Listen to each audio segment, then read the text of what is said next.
So, hello po Sir Chico. Tuturuan ko kayo kung paano magpadala gamit ang Shopee.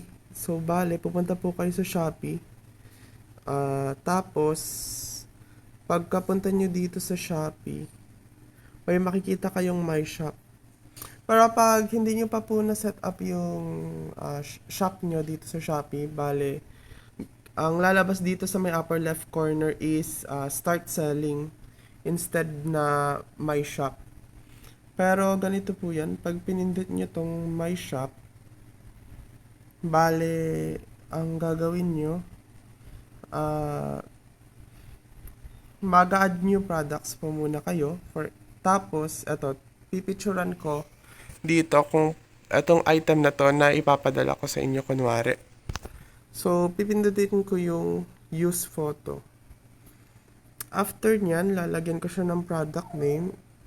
Kunwari ito. Langka fretboard material. May minimum characters required siya. Langka fretboard material. Lalagyan ko ng description. Langka wood. Ganyan. For guitar making. Tapos lalagyan ko ng category. Very important to dahil lahat ng nakikita niyo po na may asterisk. Ibig sabihin mandatory siya na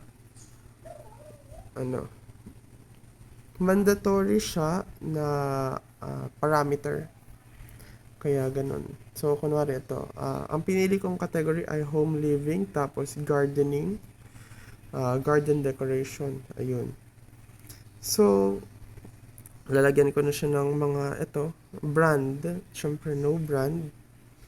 Tapos, warranty duration, tanggalin na lang natin yan. Hindi bang, walang asterisk kaya di naman important.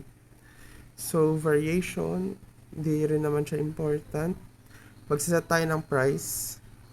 So, ang lalagay ko dito ay 5 pesos kasi kapag ginawa nating, for example, 0 or 1 pesos, bawal kasi may price limit siya dito na 5 to 100,000. So, 5 pesos. After nyan, magsaset tayo ng stock. Maganda kung ang iset nating stock ay medyo, for example, 3. Pag 1 kasi, tapos na-order na, tapos nagkamali siya ng pag-checkout, magsa-sold out kasi siya agad.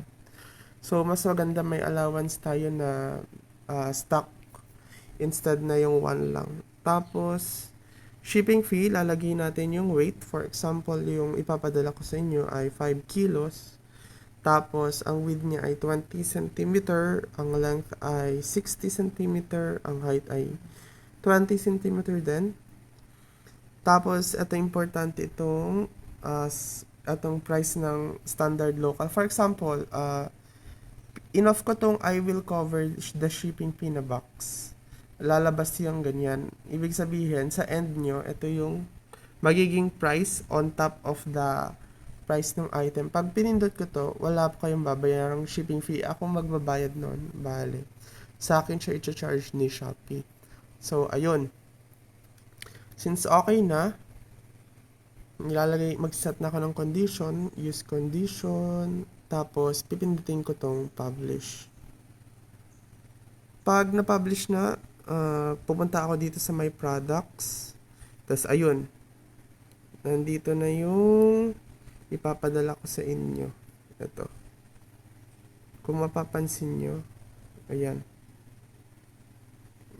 Bale, since nandito na siya, pupunta ako dito, pipindutin ko tong messenger button. Ayan, napunta siya sa messenger.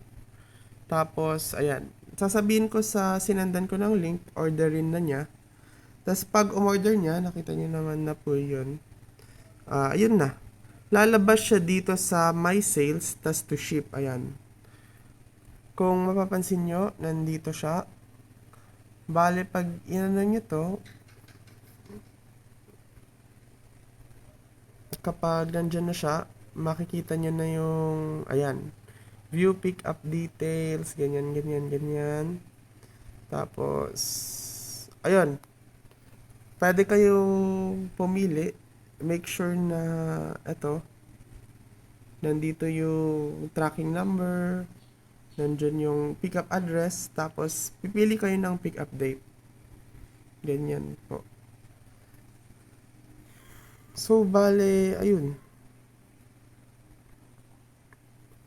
Okay na siya. Tapos, kiklik ko tong confirm. Ayun. Ayun. Nandun na siya, bale.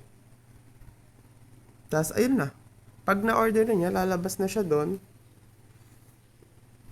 Tapos, ayun na. Pipick upin na siya kusa nung courier sa bahay ninyo.